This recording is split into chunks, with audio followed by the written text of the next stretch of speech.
They thought they were moving into their dream home, but ended up with a rental nightmare. That's what tenants of one of the biggest landlords in the U.S. are saying, including right here in Central Ohio. From shoddy repairs to excessive fees, NBC4 investigates Jamie Ostroff looked into these claims, and it sounds miserable. And extremely stressful for these folks. A company called Progress Residential owns more than 200 houses in Franklin County, and I spoke with a woman who rents one of those homes, whose voice joins a chorus of thousands of Progress tenants who say they feel more like victims. And the outlets weren't working. Our ceiling fan had caught on fire. The dishwasher. This mom doesn't want us to show her name or her face.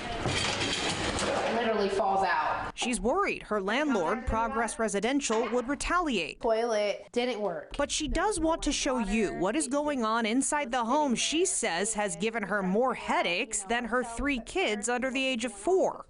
It's been a roller coaster. The renovated 3-bedroom home in a sought-after school district seemed like a great choice a year ago. We had more space, more room for our boys, and it was just something that I knew we needed. Since then, the tenant says getting things fixed can take weeks, if they get fixed at all. Because when you would move too much, it would bend. But the problems got worse after her husband was laid off from his job and the family started receiving rental assistance.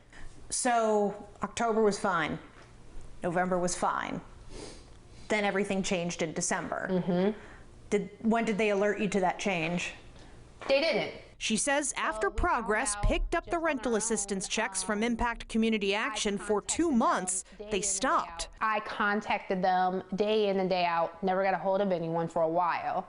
I sent emails. I tried contacting Impact to contact them. They couldn't get a hold of them. But Progress seemed to have no problem reaching the family, taping eviction notices to their front door. That's a $40 fee itself. They charge you to put an eviction notice on your door? They charge us to put eviction notice on our door. Please call us so we can help. When you call that number, it's just an automated line. Where does it lead to?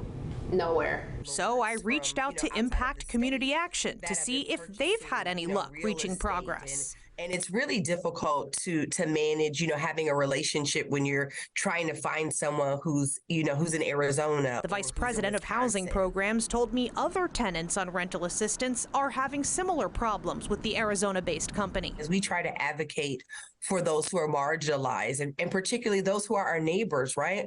We weren't informed, and so we could make a good decision to be able to help them so that they could remain stably housed.